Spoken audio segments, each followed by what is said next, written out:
Para las personas que se conectan por primera vez en una sesión de estas, en el mundo existe una gran variedad y multiplicidad de literatura relacionada con el desarrollo interno. Y es una literatura que no es nueva, no es el género literario del desarrollo personal, no se circunscribe simplemente a ese género de la literatura. Es literatura antiquísima. El hombre, el ser humano siempre ha estado interesado en cómo desarrollarse, en cómo crecer.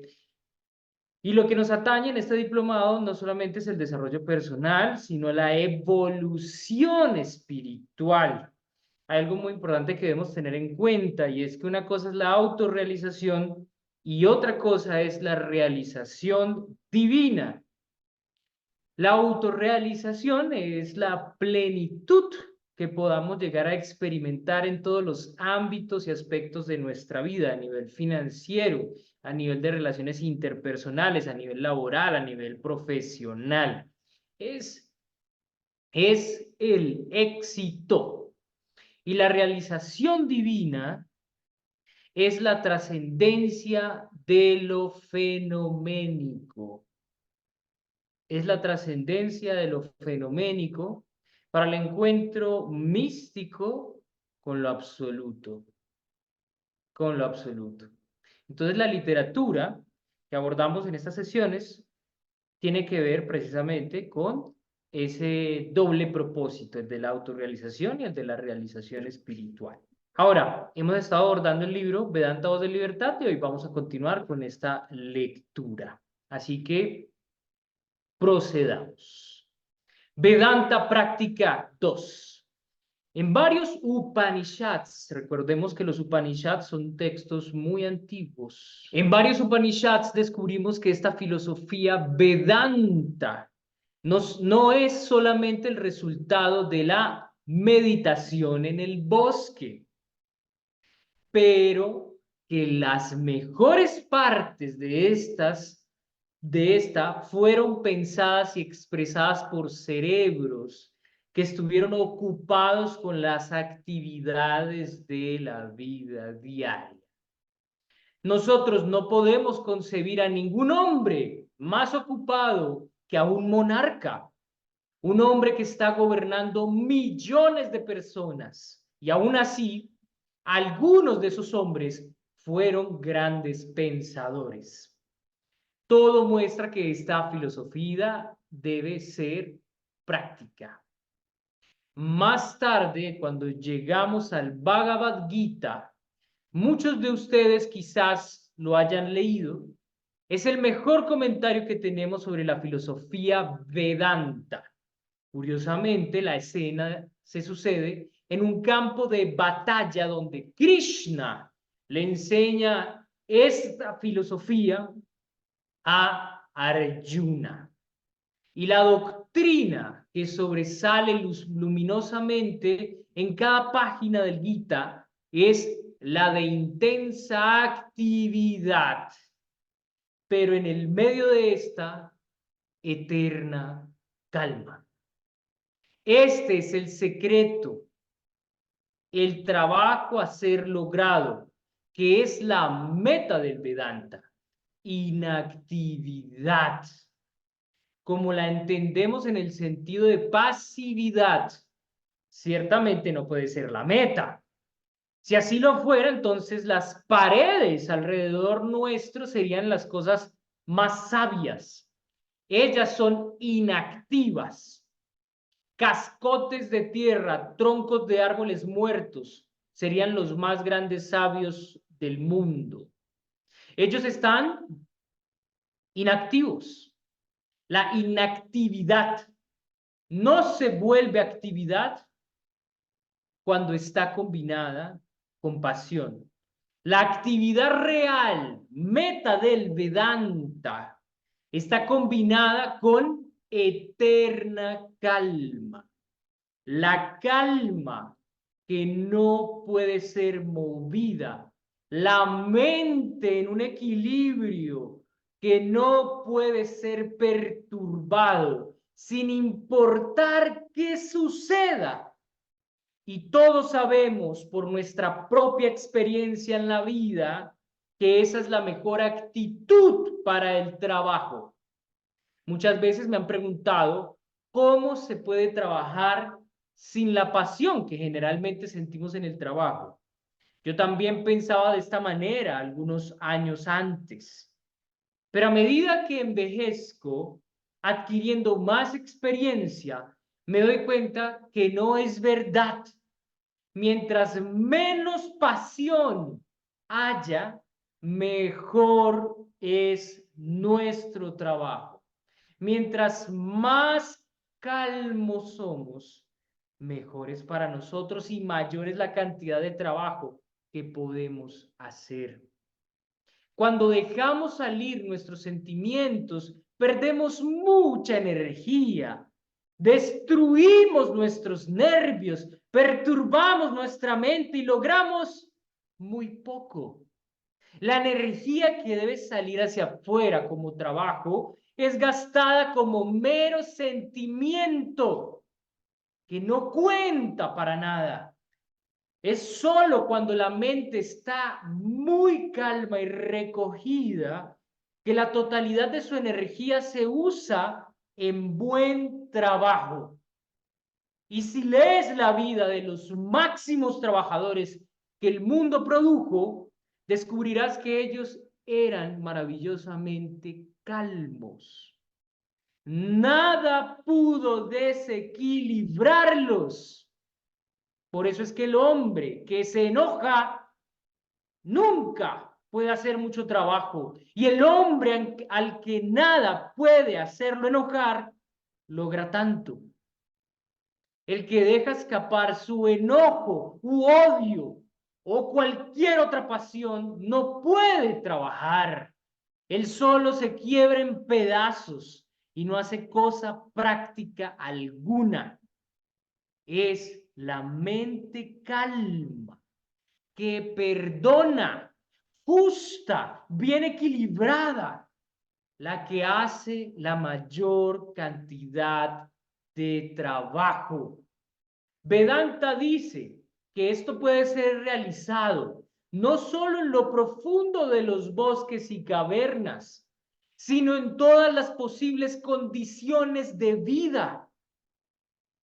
Hemos visto que quienes descubrieron esas verdades no estaban viviendo en cuevas o selvas, ni siguiendo las vocaciones ordinarias, sino que eran hombres quienes tenemos todas las razones para creer, llevaban las más ocupadas de las vidas. Hombres que tenían que comandar ejércitos, sentarse en tronos y ocuparse del bienestar de millones. Y todo esto en los días de monarquía absoluta, y no como en estos días donde un rey es, hasta cierta medida, una mera figura central. Sin embargo, ellos pudieron hacerse tiempo para pensar todos estos pensamientos, para realizarlos y enseñarlos a la humanidad. Esas concepciones de Vedanta deben propagarse, no deben quedarse solo en los bosques o en las cuevas, sino que deben salir a trabajar en el bar como en el púlpito, en la cabaña del hombre pobre, con el pescador mientras pesca y con los estudiantes mientras estudian.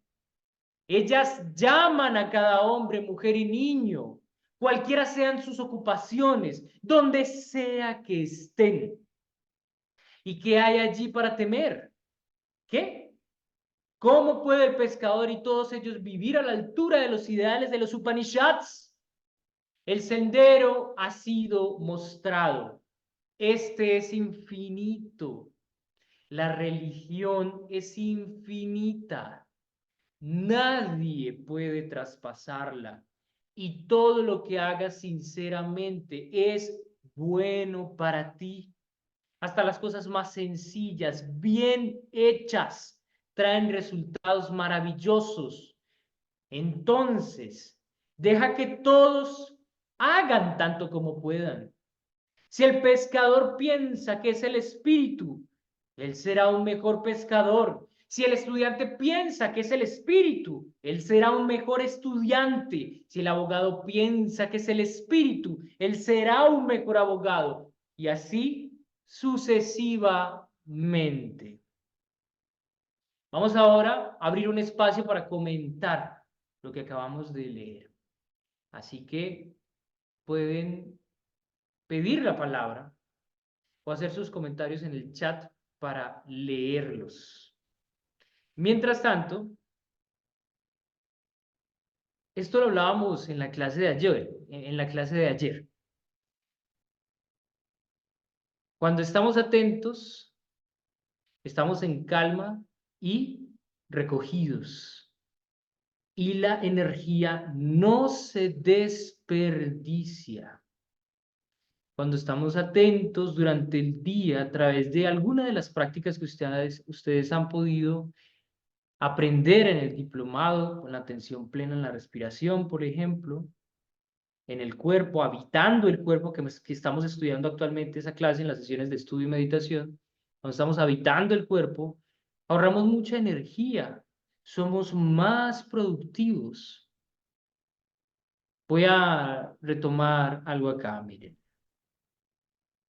El que deja escapar su enojo u odio, cualquier otra pasión, no puede trabajar.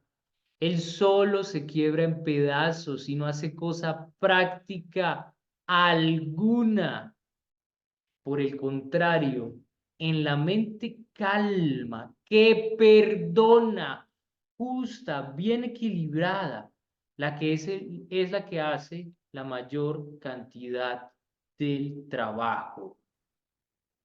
Por eso es que el hombre que se enoja nunca puede hacer mucho trabajo y el hombre al que nada puede hacerlo enojar logra tanto. A mí hay una verdad que me encanta y es cuando alguien me hace enojar, ¿sí? Es que uno dice, no, es que me dijo esto, es que me hizo esto y me hace sentir, porque a ver, Swami Vivekananda aquí no solamente habla del enojo, porque también habla de cualquier otra emoción, cualquier otro sentimiento, ¿m? Que lo inunde a uno. Entonces, cuando una persona me desequilibra emocionalmente, lo que quiere decir esa situación es que mis emociones no son mías. Eso simplemente es un decir, pero las emociones no son mías, son de la otra persona. Son de la otra persona, no son mis emociones. Esto es muy importante entenderlo y recordarlo cada vez que vayamos a lo que estamos experimentando aflicción emocional. Pensar en ese momento, ok, ¿a quién le di el poder de mis emociones? ¿A quién le di el poder de mis emociones? ¿Dónde están, por Dios? ¿A quién le di el poder? Cuando dejamos salir nuestros sentimientos, perdemos mucha energía. Y aquí dice algo súper delicado. Destruimos nuestros nervios, perturbamos nuestra mente y logramos muy poco. Pero yo añadiría o cambiaría o propondría lo siguiente y es, logramos muy poco en términos de evolución, pero logramos mucho en términos de involución y estancamiento, puesto que la mente se perturba. Ahora hagamos cuenta y pensemos en cuántas veces nosotros con una mente perturbada hemos cometido acciones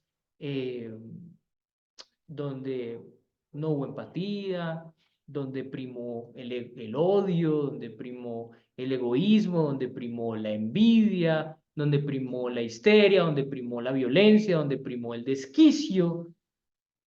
Entonces, logramos mucho también, logramos mucho, la energía igual no se pierde. Aquí dice que perdemos mucha energía. Claro, la perdemos en términos de que no se puede poner en aras de la evolución.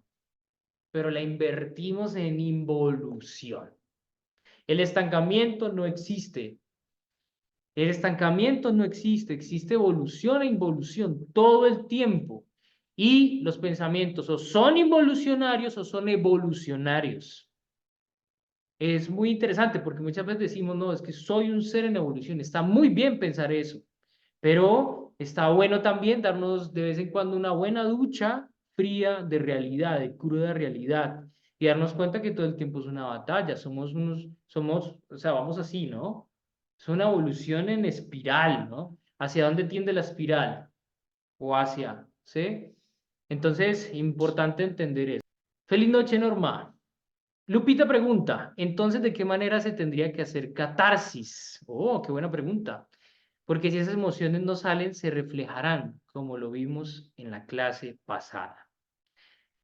Ya vamos si alguien más quiere responder esa pregunta, lo puede hacer. Ya hoy vamos con Silvano y con Ruth. Y leo el comentario de Silena. La importancia de vivir el presente, en el hoy, para no sabotear nuestra mente y transformar lo negativo en positivo, para que sume la energía y no reste. Aquí Silena da una clave, por ejemplo, Lupita, porque nosotros estamos estudiando psicología espiritual y aquí se nos están dando muchas claves para alquimizar la energía, alquimizar la información, por ejemplo, meditación Tonglen. Un arranque de ira tremendo, ¿no? Podemos ahí en ese momento pensar en todas las personas que en este momento están experimentando ira y que por ira van a ir a asesinar a alguien.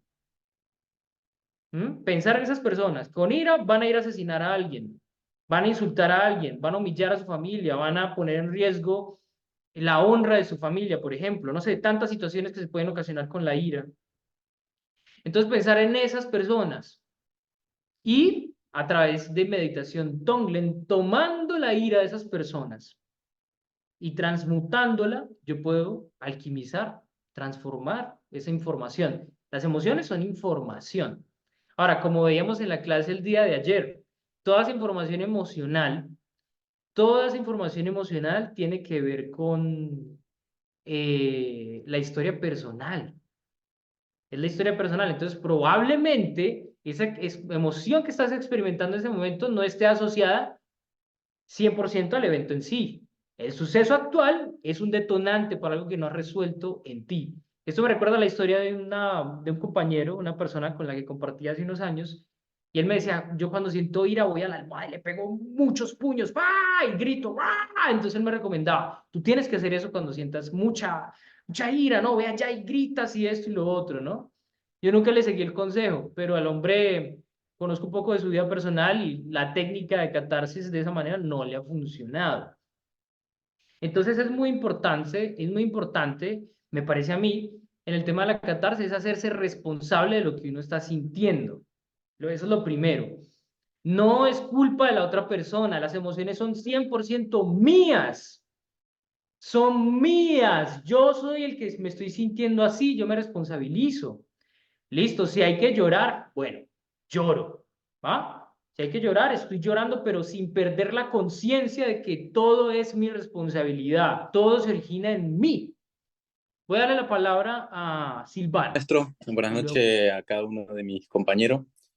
Y bueno, eh, creo que tengo mucha experiencia en cuanto a eso porque todo lo he vivido de ambos lados. En una parte, he sido una persona reactiva.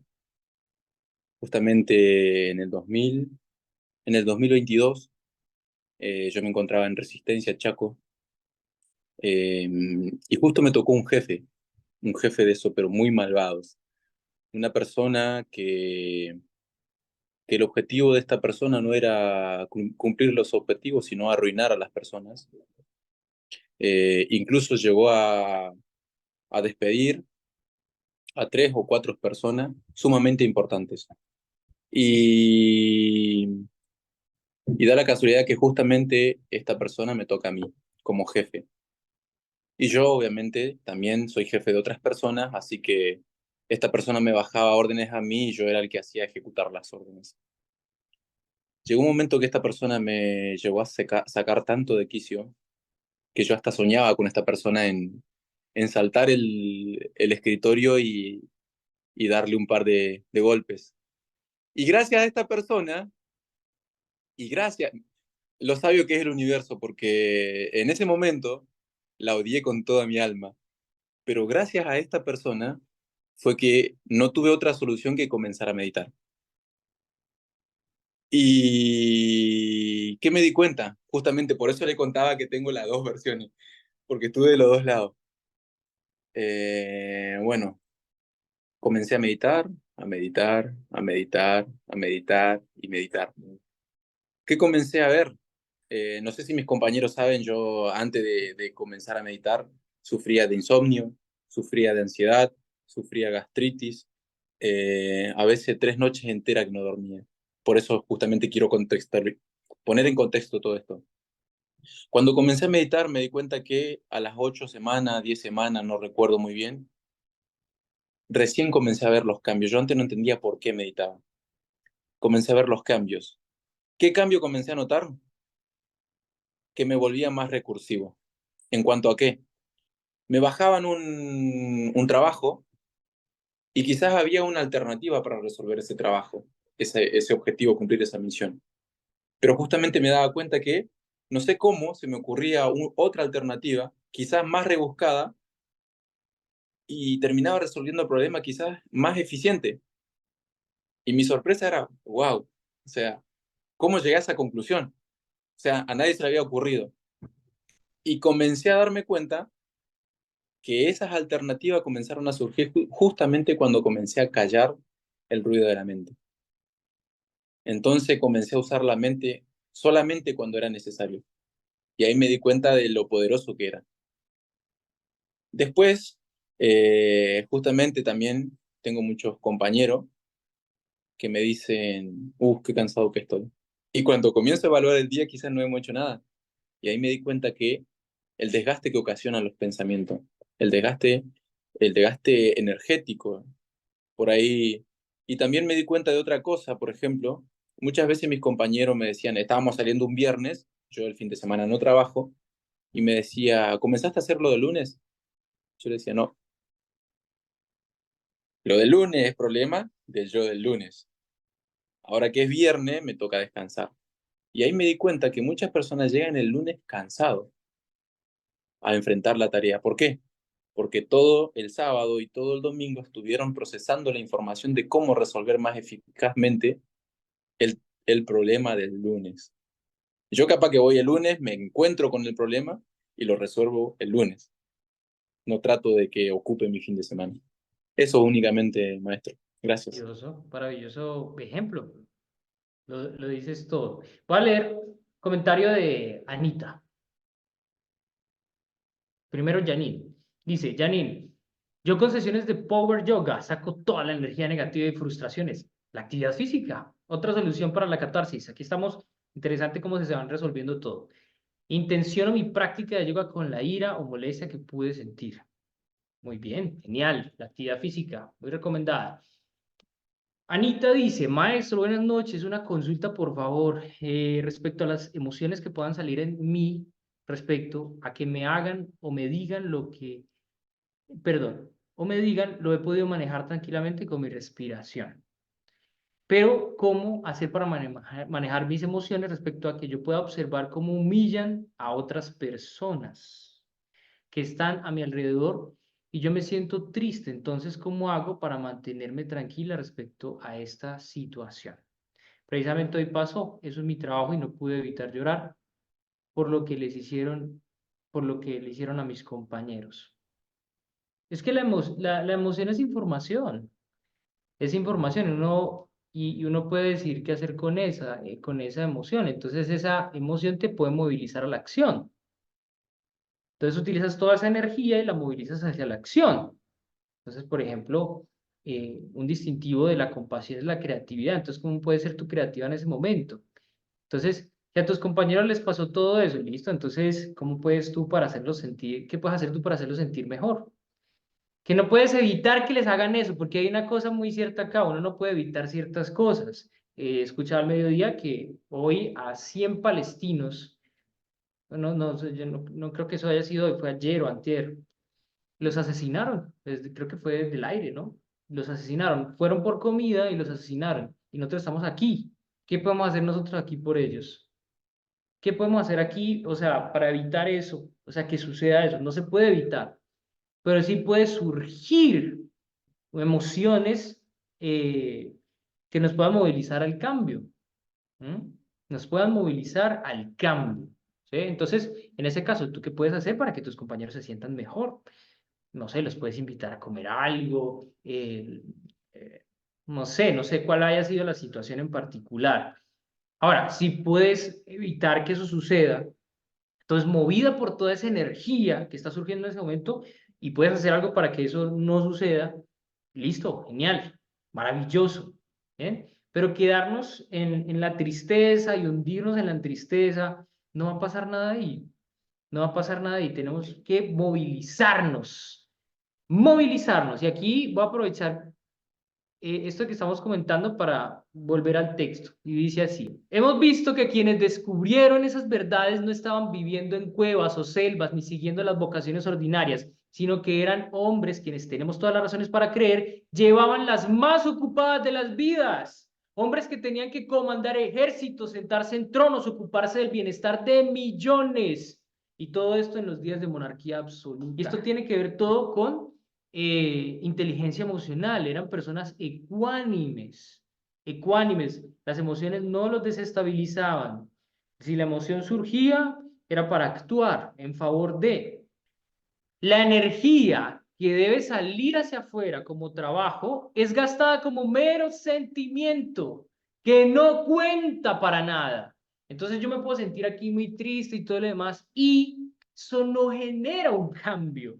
Es solo cuando la mente está muy calma y recogida que la totalidad de su energía se usa en buen trabajo, en buen trabajo. ¿Mm? Entonces, muchas veces el tema de la emocionalidad lo vemos como algo bonito, ¿no? Llorar porque le estamos, ¿sí? Pero llegamos a un punto en el que no somos, es impráctico todo eso que estamos experimentando. O aquí lo dice, no cuenta para nada. Entonces, ¿cómo yo puedo tener control de toda esa energía y más bien movilizarla en acciones que puedan ocasionar mucho bienestar a las otras personas? Entonces, es muy importante, y esto lo menciona el maestro en una de las clases cuando habla de empatía, ¿no? Entonces, que la empatía, ser empático sabio, un empático sabio, cómo poder usar esa empatía para poder ayudar a los demás y no congestionarnos energéticamente. Le doy la palabra a Ruth, a ver qué nos tienes para contar, querida Ruth. Gracias por cederme la palabra. Yo quería contar un poco mi experiencia porque al hablar de este arranque de pasiones, yo me siento muy identificada porque siempre siento que las emociones pesimistas y de derrota, de depresión, a mí me empezaron a invadir desde muy pequeña, producto de una situación. Me crié en realidad en circunstancias difíciles, familiares, y nunca pude. Me costó mucho salir de esto del círculo de la violencia intrafamiliar, del tema que había en mi hogar, en mi familia. Y eso después, sin darme cuenta, lo fui trasladando a mi vida adulta y generando un montón de creencias que según yo era como tenía que ser la vida y que así era la vida. Y me generaba una tremenda frustración porque después además me casé y cuando me casé seguí repitiendo el modelo, tal vez no con violencia física, pero sí con agresión de tipo psicológica y normalizando todo eso. Entonces, de pronto me di cuenta que mi vida estaba girando en torno a pasiones tan desordenadas relacionadas con el tema de la depresión, principalmente, que yo traía un pensamiento negativo y sin darme cuenta traía otro y traía otro y traía otro y me encerraba en un estado del cual no podía salir. Llegaba un momento en que me sentía tan encerrada y retornaban a mí esos pensamientos de sensación de rechazo, de abandono, de sentirme fuera de la tribu, excluida. que fue lo que me ocurrió un poco también dentro de mi familia.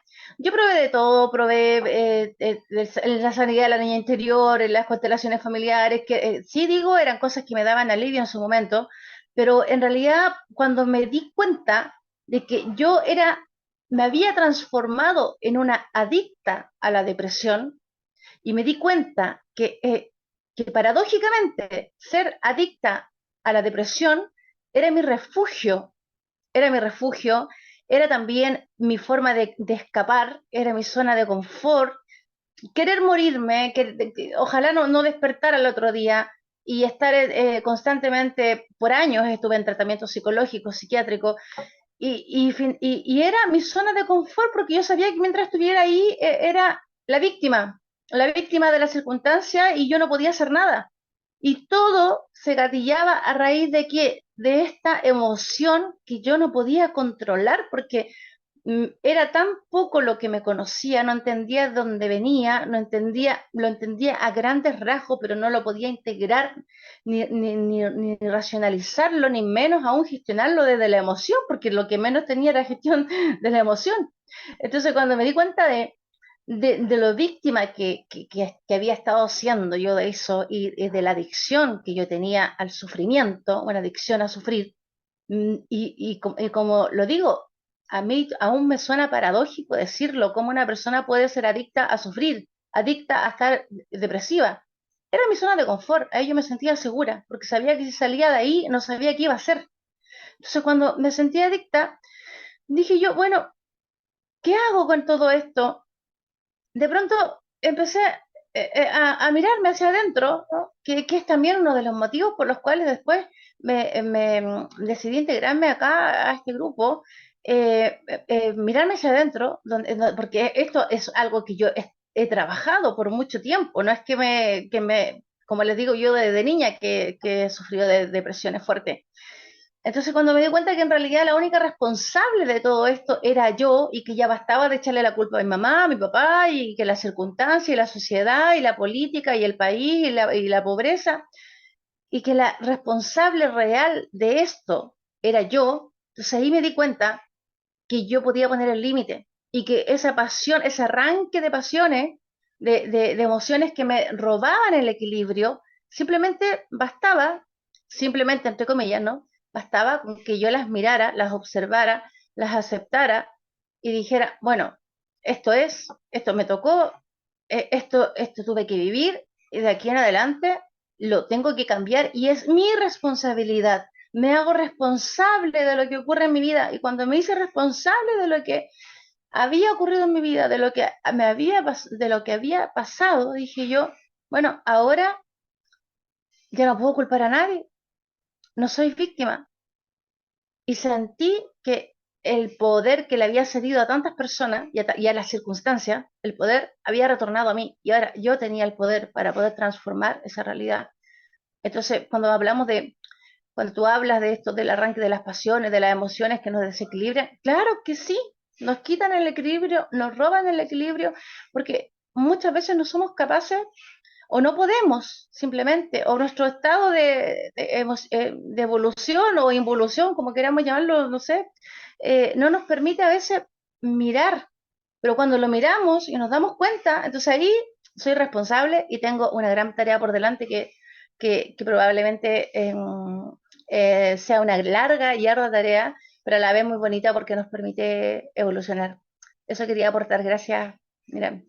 Muchas gracias, Ruth. Tu comentario me hizo acordar de un pasaje del Bhagavad Gita del capítulo 2. Voy a apelar a mi memoria y es el capítulo 2 del Bhagavad Gita, en donde el señor Krishna exhorta a Arjuna a sobreponerse a su desaliento. Arjuna le dice que siente que la autocompasión no le permite seguir el camino del Dharma, es decir, del deber, la autocompasión. La autocompasión es victimismo. Recuerden que también Swami Vivekananda en esta obra de Vedanta Voz de Libertad, en muchos capítulos, en muchos apartados, nos ha exhortado al coraje, a la valentía. ¿Cómo es posible que en este momento de peligro se haya apoderado de ti el desaliento indigno de un noble y que no te conducirá ni al cielo ni a la gloria? En otras versiones es muy interesante porque en otras versiones he escuchado que dice, no te conducirá ni al cielo ni al infierno. Es decir, la mediocridad no nos conduce absolutamente a nada. Es como se cita en la Biblia, cuando se habla de los tibios. No cedas a la cobardía, oh Parta, o sea, refiriéndose a Arjuna. No es propio de ti. Sacuda ese despreciable temor y levántate, oh Parantapa. Cuando dice no es propio de ti, está aludiendo a, como lo ha dicho el maestro en muchas de las clases, aquí nosotros somos hijos de un emperador.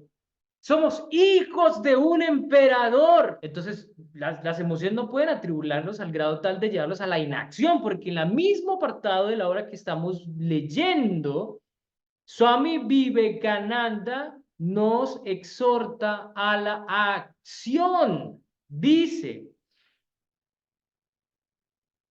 inactividad, como la entendemos en el sentido de pasividad, no puede ser la meta. O sea, la emoción no puede llevarnos a ser pasivos, lastimeros. Si así lo fuera, entonces las paredes alrededor del mundo serían las cosas más sabias. Ellas son inactivas. Luego dice, más adelante, la actividad real, meta del Vedanta, está combinada con eterna calma, ecuanimidad. La calma que no puede ser movida, la mente en equilibrio, que no puede ser perturbada sin importar lo que suceda. Quiero encontrar aquí el momento en el que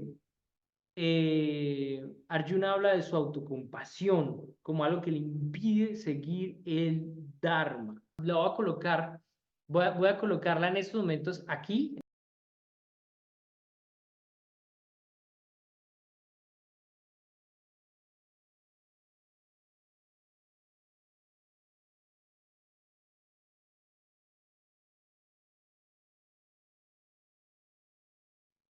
Una cosa muy importante que este texto trae a colación es lo siguiente. Muchas veces pensamos en la espiritualidad en términos, en esos tiempos era en términos de irse al bosque o a una cueva, en estos tiempos es en términos de vestirme de cierta manera, hablar de cierta manera, no sé, creer en cierto tipo de cosas, prender un incienso aquí, un incienso allá, hablar de determinada manera, tener una pose, tener una postura, ¿cierto? Y pensamos que de pronto, no sé, una persona común y corriente no pueda ser una persona muy elevada espiritualmente. La vida espiritual no está en un viaje a la India, a Nepal, a Tíbet, es un buen punto de referencia para traer enseñanzas, para traer prácticas, pero la verdadera práctica espiritual, el verdadero colegio, el verdadero retiro espiritual que estamos viviendo es en esta encarnación humana. Recordemos que el paso por aquí es ligero, el paso por aquí es muy ligero en esta experiencia humana. Nos parece que el tiempo es, mejor dicho, una cosa súper, no. Nosotros pronto vamos a desencarnar y se acabó el retiro espiritual. Y estaremos diciendo, ay, Dios mío, volver otra vez a la tierra, por favor, para yo seguir evolucionando, para seguir desarrollándome. Recordemos que esto es una dimensión, pero hay muchas otras dimensiones, hay muchos otros planetas, hay muchas otras formas de vida en las que se puede viajar, ¿no? Entonces, aquí estamos en un retiro, es en nuestra vida, es con nuestra familia, es con el enemigo, es con el que nos saca la piedra, con el que nos saca de quicio, con el que nos cuesta ser paciente. Es ahí. Esa es la verdadera práctica espiritual. Allí está la joya, ahí está el tesoro de sabiduría. Es ahí. Muchas veces rehuimos de eso. Es ahí. Uno va a la India, va al Tíbet, a Nepal, va de vacaciones, pero luego uno vuelve otra vez al retiro. Entonces la cosa es a la inversa. Uno no se va a retiros, ¿sí? Uno ya está en el retiro, uno lo que se va es a descansar del retiro espiritual, porque el retiro espiritual es muy duro. El retiro espiritual es muy duro. Yo recuerdo, hace muchos meses hablaba con el maestro Y él decía, por ejemplo, decía, no, las personas no están preparadas para verdaderos retiros espirituales. Un verdadero retiro espiritual, por ejemplo, es mucho ayuno, ayuno de palabra. Los verdaderos retiros espirituales desquician a las personas. Y uno piensa que uno está de retiro espiritual, ¿no? Hace poco veía un documental de Bali, ¿no? Y estaban allá todos súper cómodos, súper felices, disfrutando de lo lindo. Genial, maravilloso. Pero no podemos confundir eso con el verdadero retiro espiritual. Eso es una experiencia fantástica. Es una experiencia de placer, de gozo, de satisfacción, de tranquilidad. Pero ahí no están los tesoros espirituales. Ahí no hay tesoro espiritual. El tesoro espiritual está en el mismo campo y terreno de juego donde encontraron los grandes maestros sus propias joyas y tesoros espirituales, que fueron en las grandes vicisitudes, que fueron en los desafíos donde se fortalecieron, donde pudieron encontrar la calma. Ningún mar calmo hace a un marinero diestro. Ningún mar en calma hace un marinero diestro. Entonces, lo que tenemos que hacer, un principio que me parece muy importante e interesante, es agradecer. ¡Wow! Hay un desafío. Pasa esta situación, estoy saliéndome de mis casillas, me da enojo, tengo ganas de ir a mentarle la madre, romperle la cara, decirle sus cuantas verdades en WhatsApp, denunciarlo, hablar mal de o indignarme con otras personas sobre lo que hizo esa persona. Es ahí, cuando están todas esas ganas latentes de hacer eso, donde está el verdadero trabajo espiritual. Ok, ¿cómo puedo aplicar yo acá la compasión ilimitada? El amor incondicional.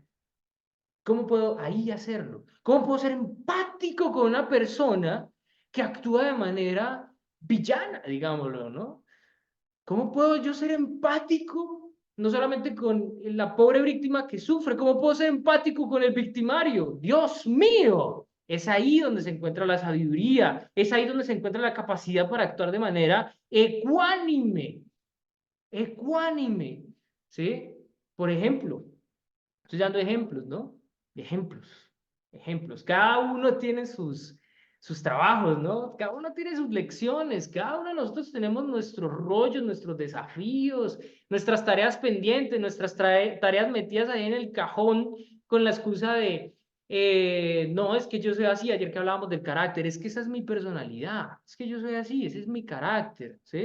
Entonces, bueno, el trabajo está ahí para hacerse. Ese es nuestro campo de batalla, nuestro campo de Kurukshetra es la vida y es el cuerpo, es la naturaleza. Este es nuestro campo de batalla, nuestro campo de batalla. Entonces, ¿qué postura vamos a tener? ¿Qué postura vamos a tener? El estudio del Bhagavad Gita es muy interesante, es muy interesante. Yo he estudiado con el maestro algunos apartados y es fascinante. Voy a preguntarle a ver si algún día, tengo dos cositas para proponer y es que él que nos dé unas clases de Bhagavad Gita, desde ese texto que es muy bello. Y también, ahorita que estábamos hablando, que está hablando Ezequiel, alguna vez nos visitó al maestro un estudiante de él que es un lama de la tradición tibetana, pero de otra escuela, y ese hombre tiene una historia de vida durísima, una historia de vida brutal. Y él cuenta una historia sobre su jefe, ¿no? De cómo él también tiene un problema, un rollo gigantesco con su jefe. Y, y cómo y él cuenta como, con gracia, ¿no? Como ahí era su práctica, ¿no? Y ¿no? Esa era mi práctica. Y después ya terminaron siendo súper amigos, pues, ¿no? Entonces, bueno, una persona con un alto desarrollo espiritual. Entonces, bueno, me despido. Ha sido ya muy larga la sesión. Me disculpo por lo larga, por lo extensa.